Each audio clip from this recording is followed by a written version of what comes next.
to the Clio today. So please feel free. We're going to have question and answers at the end.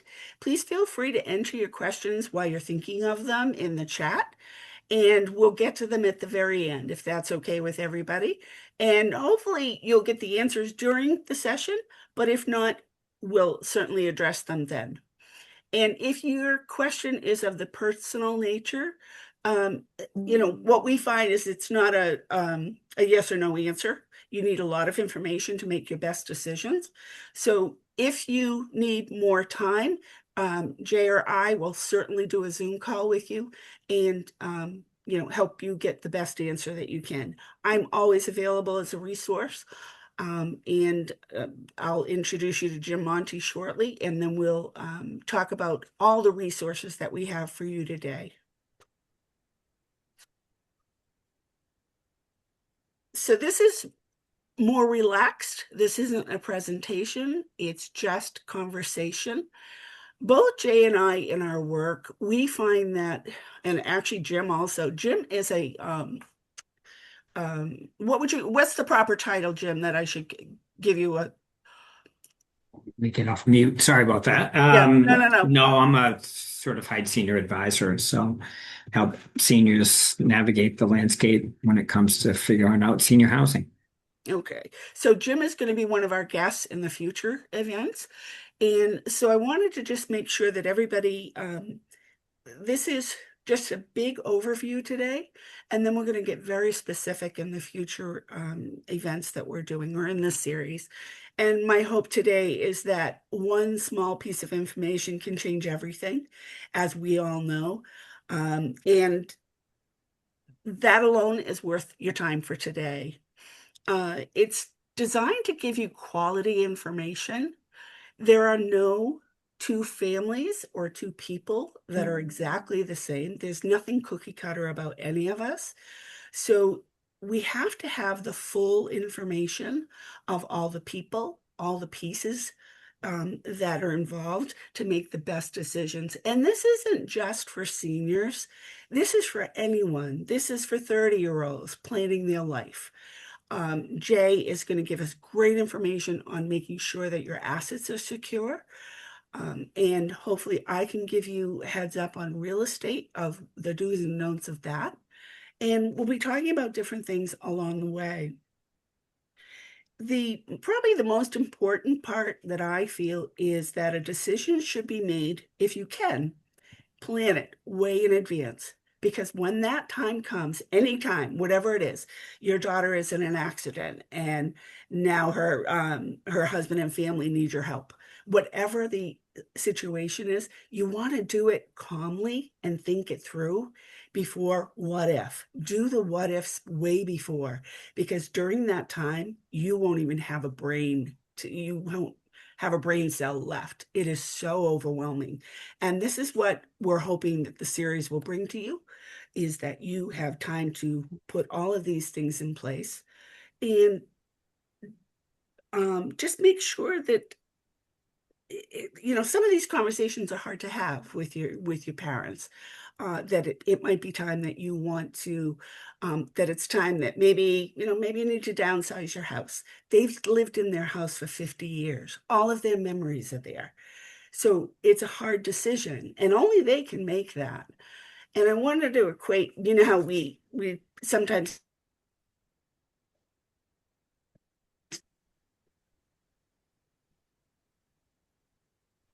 I want to equate um, that we give our parents instruction and we tell them what to do, and we think we're being very, very helpful.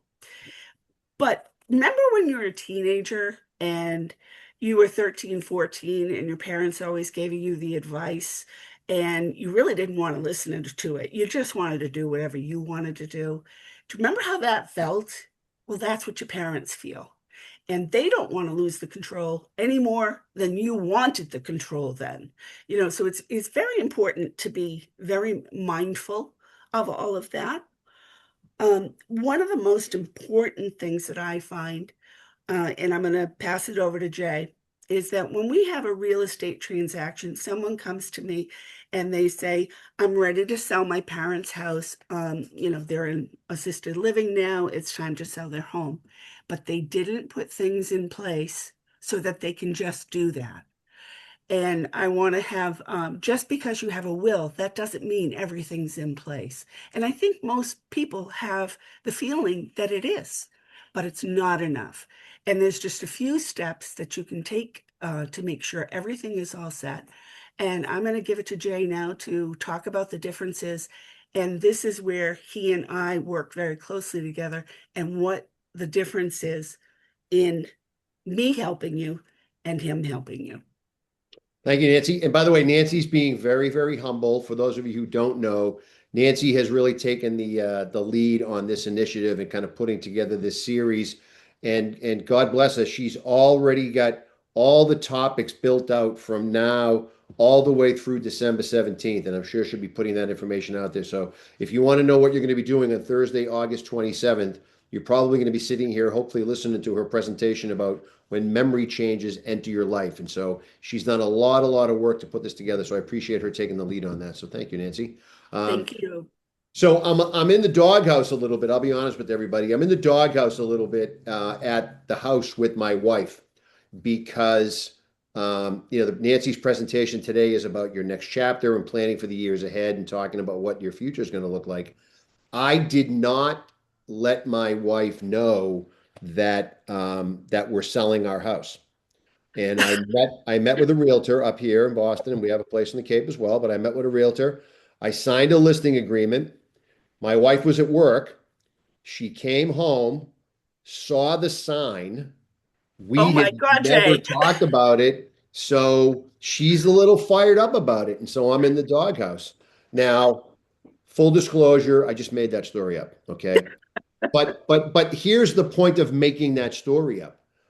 That's what a lot of people do in our industries, in our respective industries. They never have a conversation with their loved ones, with each other, with their families. And then all of a sudden, they expect to roll up to either my office or Jim's office or Nancy's office and start undertaking a discussion around all of these major issues. And there hasn't been a lot of planning put into this concept. And so we have taken it upon ourselves here at my firm to normalize this conversation. Okay. And when I say normalize this conversation, what we're trying to get people to do is to do three things. Do the planning. So from my perspective, as Nancy mentioned, how we work together. From my perspective, do the planning, the three legs of a stool, from our perspective means making sure you have a plan. Every one of our clients that walk in the door and say, I want to engage the services of your firm, the first thing we say to them is, well, we got to have an estate plan. We have to have the names of the players. I need to know who the person is who's making decisions, or God forbid something happens to somebody, who would be the people who would step in and make those decisions. It always starts with what's the plan going to look like? So who's the healthcare proxy? Who's the power of attorney? Are we working with somebody who needs a will? Do we have to put their assets into a trust? Do we have to take their assets out of a trust? It's always driven by our client's health. We get a phone call this week from somebody. Months ago, a good friend of mine called and said, my girlfriend really needs to get her planning done. I've given her your name. She needs to get in front of this. And I've told her and I've told her and I've told her, and she's supposed to give you a call. Well, she called us this week. She called us this week because she was just diagnosed with leukemia. She's in Boston because she thought when she came home from a vacation 2 weeks ago that she was just feeling a little bit of the post-vacation blues from being away. And she finds out that she's got this crazy health incident. And so we are scrambling right now to pull her plan together. And then we're probably all heading into Boston on Monday. We're bringing in documents. We're bringing in witnesses. We're going to sit down. We're going to go over everything. This all could have been sort of easily handled. We're going to get it done, but it all could have been easily handled in a much more relaxed manner 6 or 8 months ago when her friend was kind of on her to get this done. So we are constantly preaching. Step one, you have to get your plan in place. Okay.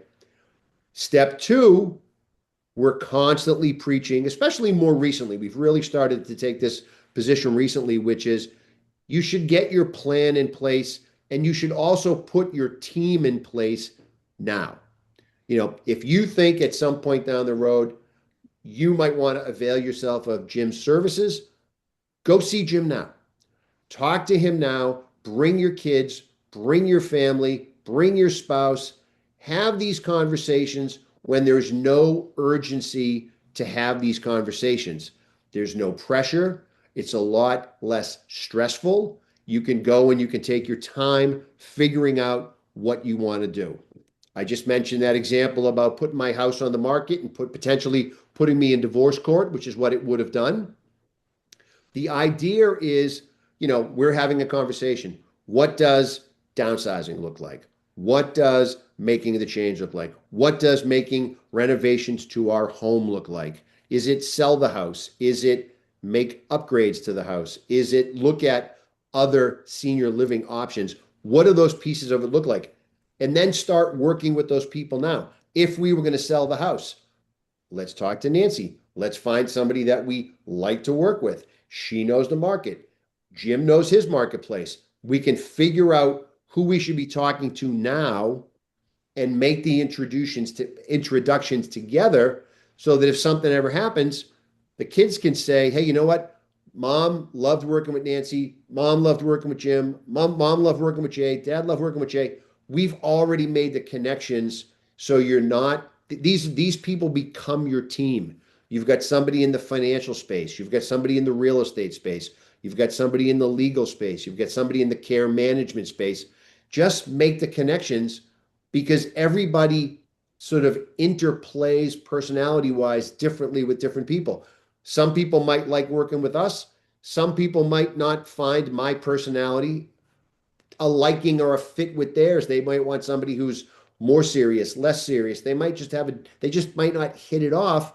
They want to work with somebody who they're very, very comfortable with. Every time we meet with people, we tell them, you're interviewing us, we're interviewing you to put our plan in place so we can move forward together. Let's know who would be on that team. Let's know who we would work with and make the connection and tell people exactly what you're doing. And they'll be fine. They'll reach out to you. They'll let you know what's going on. And then the third part of this is get your plan in place, build the team, and then it's almost like a financial plan. You need to monitor it and you need to make the updates as time goes by because a couple of things are going to change. You are going to change. You might change your location. You might be on the Cape right now. You might move because your kids have moved somewhere and you want to be closer to your kids. The people that you might work with, they may also change, right? All of us may not necessarily be in our industries forever. We might at some point decide to retire, wrap it up, call it quits, whatever that looks like. And so you might need to shift the members of your team around, not because you don't like the people, but the people that you wanted to work with, who you've been connecting with and commiserating with all these years, have moved on to do different things, or they've sold their practice and they want to introduce you to the new people that are taking over their practice. And you want to make sure that you're comfortable with them and that you like working with them. So you want to make sure that you put those planning pieces in place. And again, what we spend all of our time doing is preaching the normalization of this concept, right? To make sure that these conversations don't happen under the weight of some issue that is now driving the bus on what that conversation looks like. It's a lot easier to grab your parents very casually and say to them, hey guys, do you envision that this is your forever home?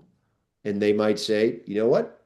Funny you should mention that. Yes, we do think this is our forever home. And have you taken the steps that you think you might need to take to make sure that this can be your forever home? And then they say, I don't know if we have. And you might just say, you know what? Probably something we want to think about. And then you end it there, right? And there's no pressure. And you can just, you call it quits before it gets stressful. And then your next conversation builds on that, right? And this is about moving towards the point where having this conversation doesn't seem like there's some angle to it.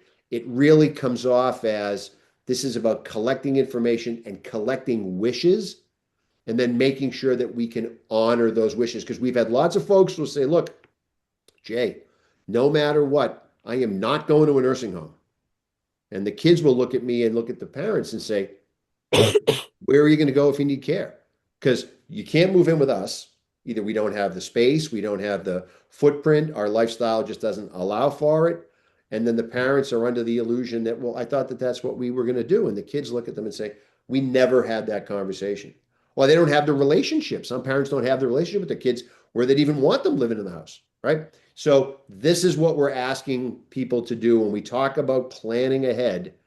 We're talking about kind of normalize this conversation, have an understanding of what any and all planning goals and objectives look like and what the implications are for those so that everybody understands what needs to happen. I'll throw it back to you, Nancy. You mentioned, aging in place is one option.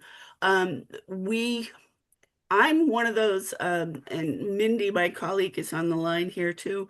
We're of the impression that it's not about selling or buying real estate. It's helping people find the best solution for them.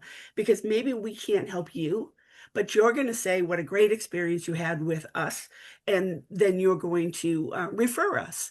So it's not always about, oh, yes, definitely sell that 50-year house that you have and move into a smaller house. But as even I'm taking people around, when you can age in place, you can put bars up everywhere. You can take things that are in cabinets that are high above you, just bring them lower. Maybe you want to bring the washer and dryer up on the main level. There's always a way to figure it out. It might be a little smaller than you used to have, but you can always modify things to make those happen. And as a realtor, I have people that do that kind of thing. We have plumbers, electricians. We have this whole team of people behind us to do all of that. And what's comfortable for you that, you want to stay in your home forever. Somebody else, if they have a lifestyle that they love going to the cocktail parties in the afternoon and they love to go walks on the property, they might like assisted living. So there's no one fit, as I talked about before. So getting organized, clean out some of those things that are, not necessarily cluttered, but what would someone else know what to do with? If you have certain things that you really love and you know that your daughter wants that item, maybe give it to her now if it's important. And I don't want to talk always about, that if you pass or something like that, but it's a conversation again, like we talked about before. Um, So let's I have this trick that I implemented a while ago. So when I get in the sort of the cleanup, organized mode for about a 3 or 4 month period of time, I'll make sure that every day when I leave the house, I throw something out. Hmm. I'll get out of the basement. I'll look around. There's some foolish thing that's been sitting in the corner, probably been sitting there for 2 months, 3 months, probably belongs to one of my kids, right? And I'll look around and I'll say to myself, all right, that thing's long since outlasted its use and utility here. And the reason I say that is because tossing that out is not a big deal. When people are concerned and overwhelmed about these bigger cleanouts, then you start to get into this, how do I get it to the dump? Where do I get rid of it? People feel bad about filling up a landfill. People fill it. So I just find myself, and I try to, we're always focusing on, streaks and, you keep your streak alive. And there are some days that I'll literally walk downstairs and I'll look around and I find nothing.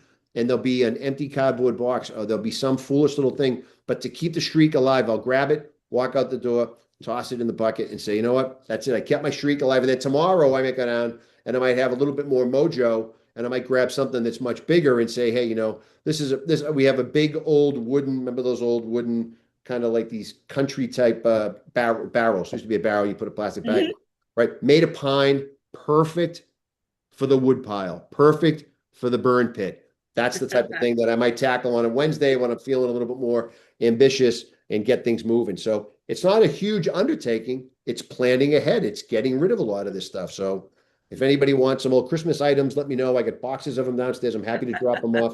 You don't even have to come and see me. I'll come to you. That's good.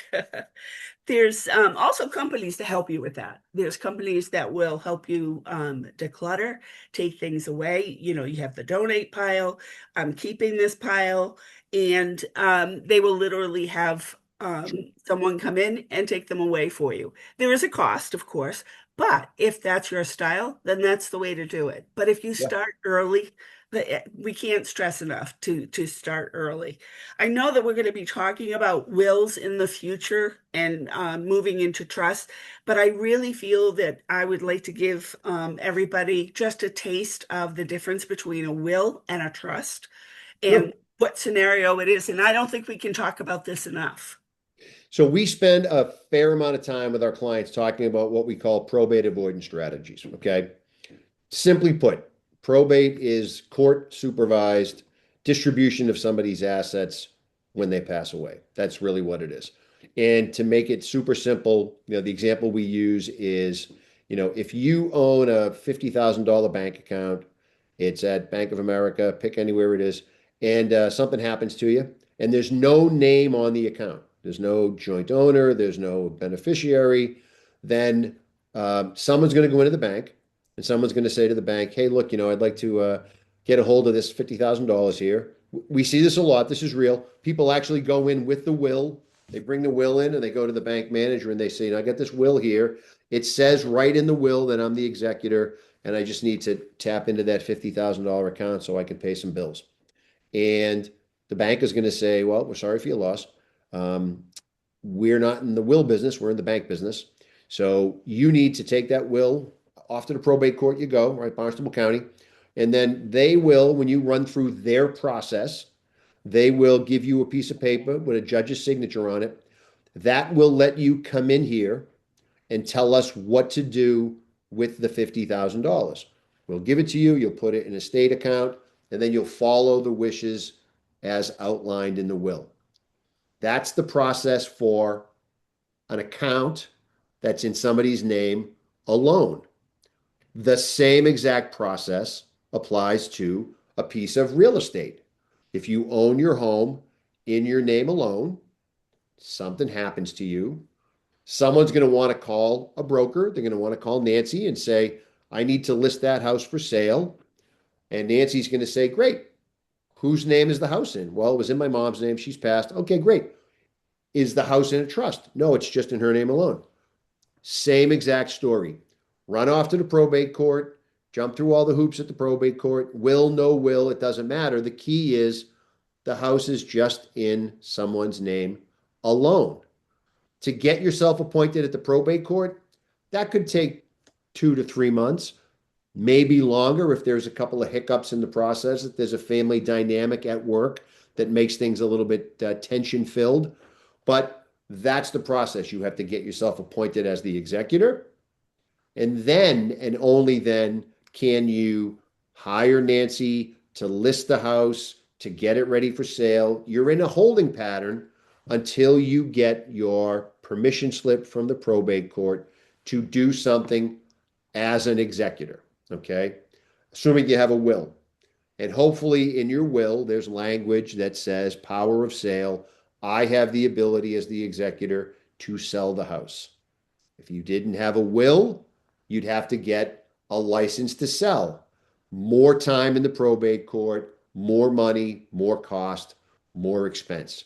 So when you have a will, it's all about what authority you have and how you get it. You have to go through the probate court to get the authority to go do those things. Now, let's talk about a trust. If that $50,000 was in a trust, you'd walk into the bank, you'd say to the bank, my parents had 50 grand in an account here, it was in the name of the trust.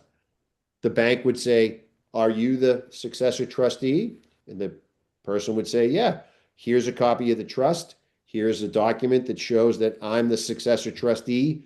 Here's mom or dad's death certificate, proves obviously that they're no longer around.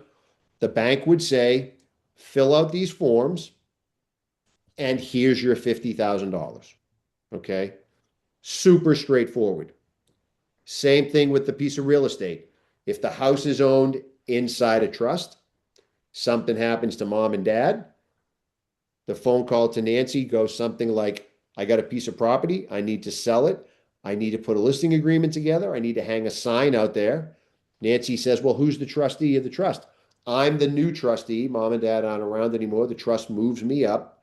Nancy says, I'll be right over with the listing agreement. Let's get a sign on the front, and then let's get some offers coming in so we can get this thing liquidated and sold. And that turnaround time, that could be 60 days from offer to closing. The key is you don't need to go through the probate court to get approval to do any of those things. The trust gives you all the authority. So all we do is we take the wishes that would normally go in your will, and we just put them in your trust. That's it. You want everything to go to your kids? Your trust says if we're not around, give everything to the kids. So whoever your trustee is, they sell the house, they get a check at the closing, zero involvement with the probate court. They get a check, they go to the bank, they cash the check, they pay a couple of bills, and then they write a check to whoever they're supposed to write a check to in whatever instructions they have inside the trust. We would still do a will for somebody, but all your will would say is just leave everything to the trust. That's it. It's by nature, there's very few moving parts in that will. We just want to point everything in one direction. And that trust can hold cash. It can hold real estate. It can hold investments at Fidelity, at T. Rowe Price, at Merrill Lynch, at New York Life. It's designed to hold non-retirement assets, not IRAs, not 401ks, because those come with a named beneficiary, right? So in a perfect world, you've got IRAs, you've got 401ks, you might have some annuities, you might have some life insurance. That's all going to go to the named beneficiaries. No probate court involvement. And then you got a piece of real estate, you got some investments that are non-retirement, you got some CDs at the bank. Those all live in the name of your trust. Something happens, no probate court. So this is really about control. You're in charge of everything while you're alive for the most part.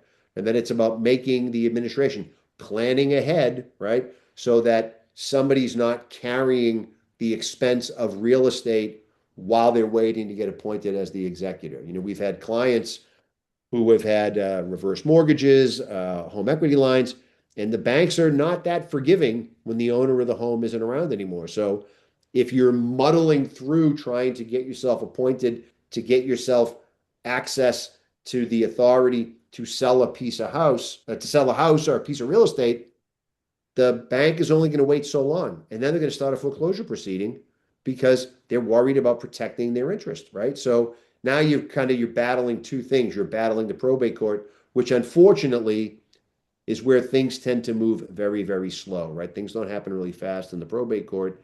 So you're competing with the probate court that wants to move kind of slow. And then you're competing with people who want to get a foreclosure proceeding going because they want their money. They want to move fast. And you're caught in the middle. And without the authority, you're in a holding pattern. And it can be a little bit stress-filled. So I would much rather have somebody come in here and say, hey, the house is in a trust. It's an easy process to sell it. Much, much easier than a will. And this is the same thing for assets. If you have money in a trust at Fidelity, you'd walk into a Fidelity office, you'd say, mom and dad aren't around anymore. They had a trust. They didn't use a will. They did the trust. Fidelity would say, fill out some forms. What do you want us to do with the money? Administratively, it's a much, much cleaner, easier way to go. And it's more inexpensive because you're not going to incur the cost of a probate attorney because it's really just advice and guidance around how do I get the house sold? Where do I deposit the check? Who do I pay? Much, much easier from a managing your assets perspective. It's much easier. In July, we're going to be talking more about trusts, and Jay is going to define the types of trusts that are out there because each one serves a different purpose for you. I wanted to mention that a former colleague once said that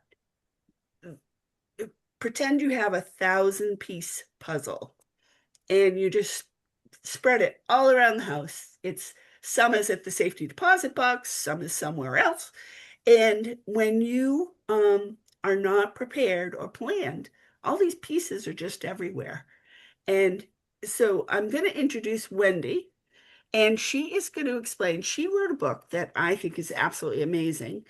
And I just want her to explain how that book helps. And again, this is not salesy. Please don't ever think that that's what I'm doing. These are just tools that I find really helpful for people in the quiet of your home. You can do this book, and it's putting all those pieces in one place. So everybody has the information that they need. Wendy? Thank you so much, Nancy. First, thank you for inviting me here today. I am honored and really happy to be here. And definitely, this is not a sales pitch at all. I want this to be open and comfortable for everyone. For those of you who don't know me, my name is Wendy Michelle, and I'm the author and the creator of the 10 Easy Step Just in Case Solutions. And Nancy, I got to start off by saying I absolutely love your tagline. Your tagline, and if anybody doesn't know it, I printed it off here. I'm going to quote Nancy's tagline: because thoughtful planning today creates peace of mind tomorrow. It's absolutely fantastic, and I could not agree more. Hopefully, I can add a little bit of value here to what Nancy and Jay have already said. So what I would add to that is no one knows your life better than you. You know, when the time comes for someone to step in and be the expert of your life, you have the ability to prepare them. Yes, it's going to take some time and a bit of effort on your part, but you just take one step at a time, and it's going to be lifting a huge weight off the people that you love the most. So, real quick, what is Just in Case Solutions? Just in Case Solutions is a comprehensive workbook that provides individuals or couples an easy way to organize, record, and then deliver all of your essential life details in a consolidated manner. So, in the unfortunate scenario, like an accident, illness, or loss of life occurs, all of these important details are going to be easily accessible to your loved ones or to your designated responsible person. It adds value, and it partners really well with the retirement, caregiving, estate, and funeral planning process by bridging that gap with all of those little details outside of that professional planning process. Now, there are a lot of different options out there. We need to find one that works for you. The reason why I created something so comprehensive, because I'm a detailed person, and I know some people think a lot like myself, and I couldn't find one out there, so I created one myself. Now, I'll tell you really quick what it does not do. It does not ask you how much money you have. It asks what accounts you have and where those accounts are located. Doesn't ask who's getting what in your will. It asks if you have a will or don't have a will, and where are those legal documents kept. Once your loved ones know that something exists, they can handle things accordingly. And that alone is going to make a tremendous difference. You know, listening to Nancy and Jay here, we have so many professionals out there that we can engage with to help us with anything that we need help with or advice. We have our real estate professionals, our caretakers, we have our financial advisors and banks to help us with our money needs, accountants with our taxes, doctors to help us with our physical, mental health. You know, we have our attorneys, legal matters, estate planning. We need all of them. However, ask yourself this: who's the professional we contact to help us organize and record to know our own life details? We need to be our own professionals. We need to step up and take actions for ourselves, because no one knows your life better than you. I think Nancy said earlier that everyone's life is unique to them. So that's true. And being proactive now alleviates the pressure on the people that we all love the most, because accidents and illnesses, they happen every day. Tragedies are sad. We all want to live forever and be there for the people that we care about. But the reality is these tragedies can touch any one of us. Death is the one experience we all have in common, and it affects everyone regardless of our race, age, gender, or background. And so taking action now, while we're healthy, while we're thinking clearly, it can reduce all of that stress and confusion for our families during those hardest moments. I'll say a little something personal. I think about my own daughter. If I was to be diagnosed with dementia, or if I had an accidental death, being proactive is what I can do, as she might lack the knowledge to handle my entire life or manage my affairs. She might not know what bills I pay every month, or how do I take care of my property if she needs to step in and act on my behalf. She doesn't even live in the same state as me. And the last thing I want for her is to have to go on a scavenger hunt looking for all those answers. It's already an emotional time and I know Nancy and Jay have both touched on this, is that it's already an emotional time for everyone. And the more thoughtful planning today can really, those fewer heavy decisions that our loved ones are going to have to make later on. And I know for myself, it's going to ease the burden for my daughter, so she doesn't have to say, well, what would mom want? Because we all want our friends and family to hold on to all of those good memories of us, and not those long lasting thoughts of what a gigantic mess we left for them to figure out.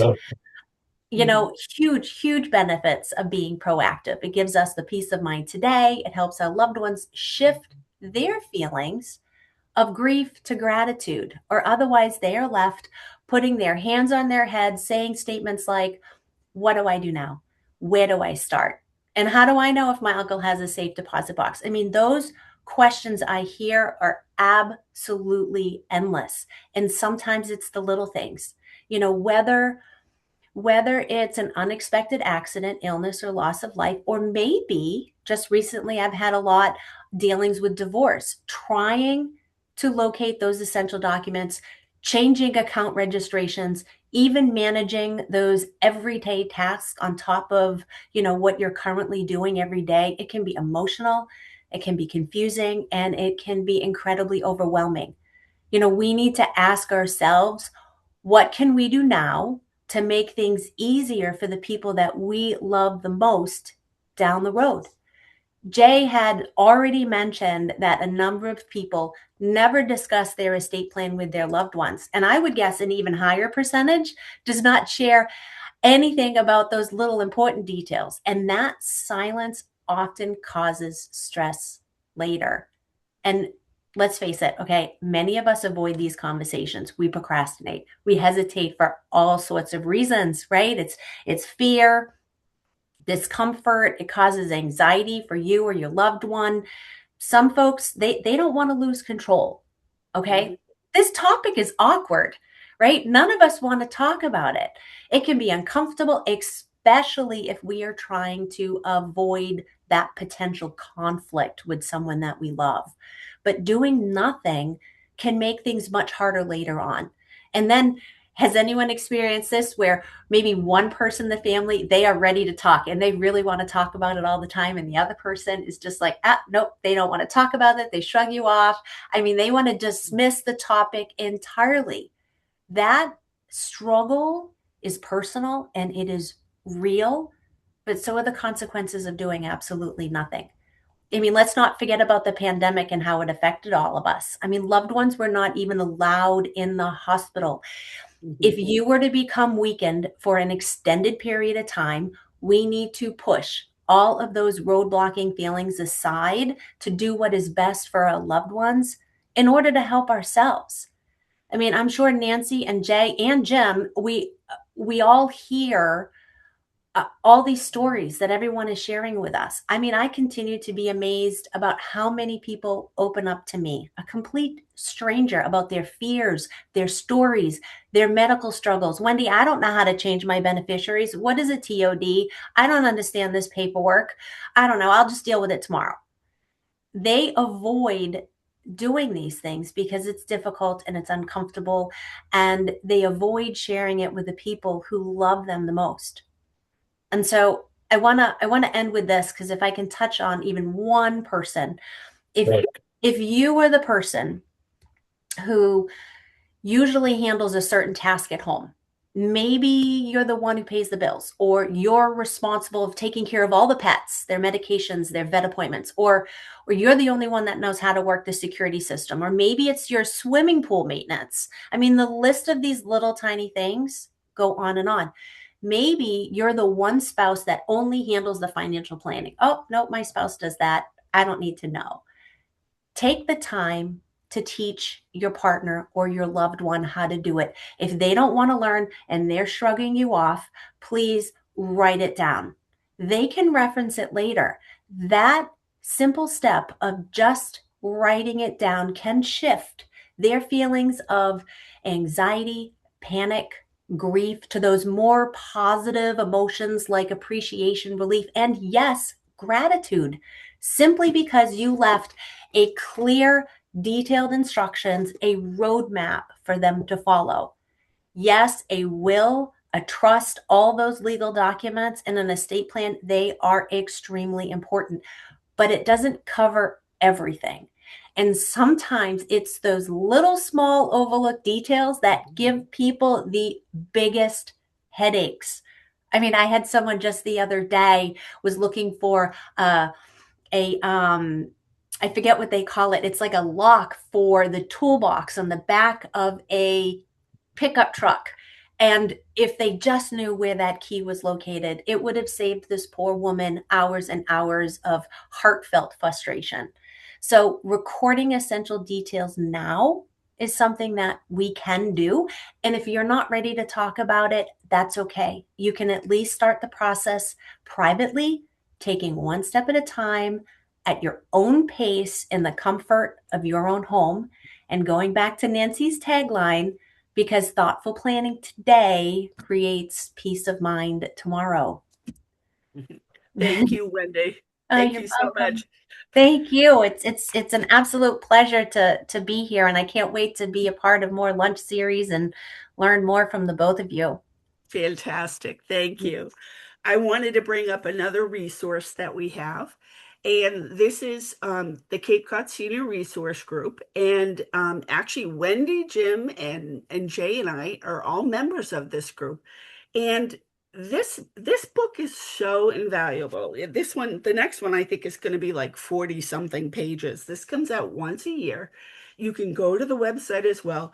But what I like about this is that it's not only local to the Cape. So I have some people here from Florida today, and they live up here in the summer and down in Florida otherwise. But this book, a lot of these companies are national. So you have great information here, and it's just something to kind of keep in your back pocket. It's home care options. We'll be getting more into those subjects in the future, but you need a break from you're caring for somebody with Alzheimer's. You need a break today. There's day programs in here. Council on Aging. I think we forget all that the Council on Agings give us. It's just an amazing book, and I'd like to send it to everyone if you'd like it. If when I send out the recordings, I'll ask for your address, and I'll certainly send this to you because I think it's a very valuable. And I'll also send the link to the website as well. Jim, do you want to say anything more about the guide and how just I'm so proud to be a member of this amazing group? Yeah, no, I think the guide is outstanding. I'm glad you brought it up. It's a good resource for anything and everything that a senior might need.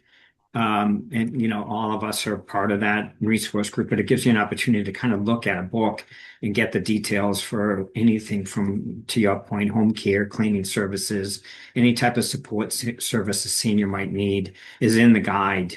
And if we don't have an answer, you can just, or you're looking for something that isn't in the guide, just send an email. And it's listed in the guide, and we'll get you an answer. We'll find your person. We'll find you some support. But there's about 10,000 guides that go out, all the hospitals, all the skilled nursing facilities, and a lot of services like ourselves pass these out to seniors just to get them educated, right? So they know where we go and how do we get an answer. So yeah, I think it's an outstanding resource. So yeah. Great. I'd like to open it up. Does anyone, Jay, do you have anything more that you want to add right now? No, I think we talked about moving to Q&A. I have nothing more to add to your Okay, point. There's going to be an ongoing, obviously, series, obviously an ongoing lunch and learn series. So things right. that come up, we wanted to get kind of take everybody's temperature for the first one and see what Mhm. thoughts people had, and then we'll do an after action to kind of reconvene and talk about what things went well. And so yeah, I'm happy to jump into Q&A and let anybody fire away. Sounds great. I also want to mention that at first I didn't, you had to register for each session, and I've touch the little toggle switch, and now you register once and pick the ones that you want to go to. Again, it's an hour, 45 minutes to an hour. I think that all of them are invaluable. Not because I created them, but I think that they're all very, very important. So, and we'll be adding. I can think of so many more subjects that we can get on here. Divorce was a great one, Wendy, just to, this isn't all about seniors. It's life and planning for the best thing. So, do we have any questions in the chat? I don't think we do. Anybody want to take your mics off and just ask a question? No? Going once, going twice. Hey, Yeah. I'll ask a question. Why not? All right, Jay, I got a question for you. Fire I away, fire away. I was reading a little while ago that a study came out for 2025, caring.com and retirement living, that they're estimating that 76% of Americans pass away without a will. Are you seeing Wow. this? Are you still seeing this high number? Believe it or not, yes, we are seeing that high number. Probate is a big part of the work that we do here. We have lots of clients that have not done the proper planning. So yeah, that would probably be a pretty accurate number. And the path is a little bit different when you don't have a will. The biggest problem I would say when people don't have wills is you might find yourself in a position where you've got 3 or 4 family members. Even if there's no fighting, even if everybody gets along, there are situations where people just don't want to take on the job. Most people, if you think about it, and Wendy, you kind of mentioned this, you might go through this in your lifetime. We're all going to go through it in our lifetime, but you're not going to go through it a lot. And we have clients that come in and tell us a big long story about how, their mom didn't have any probate as part of her estate. That's either because mom didn't have a lot of resources, if you will, at the time of her passing, or it might be because she just by accident set things up a certain way that avoided the probate process. But there are a lot of folks that come in that don't have wills, haven't done any planning, and you've got 3 or 4 family members, and none of them want the job because either geographically they're not located in the area, or from a internal family dilemma. They don't want to be the person to do the job. They've got some family dynamic that says, look, I don't have a great relationship with my siblings. I don't want to do the job. You mentioned how there's kind of certain personalities. There is always one family member who's gung ho to do the job, and the other family members would kind of on the side say they're probably the worst person to do the job. So I think there is a level of apathy for people that don't do it, and they have this mentality that I won't be around to worry about it, so somebody else will figure it out, and that's probably not the right way to go into this, as I'm sure you can address in your experience. We don't want that. We want there to be some predetermined intentionality with how you approach this.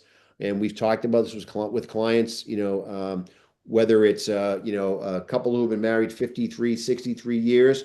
We talk about this a lot with blended families. We have a lot of conversations with people who find each other later in life, whether it's because of a divorce or a death, their previous marriage has ended. And now, we tell everybody, there's a difference between being somebody's stepmom and being dad's wife. Okay. They're very, very different relationships. When you have these situations where, mom or dad got together a long time ago and the kids were all kind of raised as equals, a la the Brady Bunch. That's very different than when your kids are adults and then you meet a friend, or you have somebody in your life now, and the kids don't really have a connection. It really truly is, dad's friend, mom's friend, dad's wife, mom's wife. The need for the planning becomes even more critical because it's going to be very, very different. It could go sideways. Those are the situations we're on the watch for. Yes. Mhm. Absolutely. The next Zoom that we're going to have is April 23rd. They're all on a Thursday, and it's exploring housing options. And I thought that I might be I thought a good idea on the Cape, because housing is there's a shortage of housing, that accessory dwelling units are becoming an option, and each town has their own rulings on them. And I thought I would share that, and just to put the thought in your head, if that might be an option for you to consider moving forward. It could be rental income. It could be that you sell the big house and move into the accessory dwelling unit. Maybe your kids buy the big house. Lots of options. And that's what I'm hoping that this series will be, is just giving you options so that you can make your best decision. And Nancy, I won't go into details now, but I'll put it out there as a little bit of a hook. But there are some things, everyone's very hip to the idea of these 5-year look backs for Medicaid planning purposes. Mhm. And there is a way to create a 1-year look back instead of a 5-year look back as part of this accessory dwelling unit scenario. Love to hear it. We'll Perfect. touch on that in our meeting because everybody loves the idea of getting through that a lot faster than 5 years. So we'll talk about that. So that'll be the hook. Perfect. So for those of you who are interested in that, tell your friends. Yes, please share this with your friends. We'd love for this to become bigger than both of us. That would be just fantastic in sharing what our knowledge is. Again, I'm always a great resource. Call me, doesn't matter if it even relates to me, and I'll find the person that can get you the answers that you need.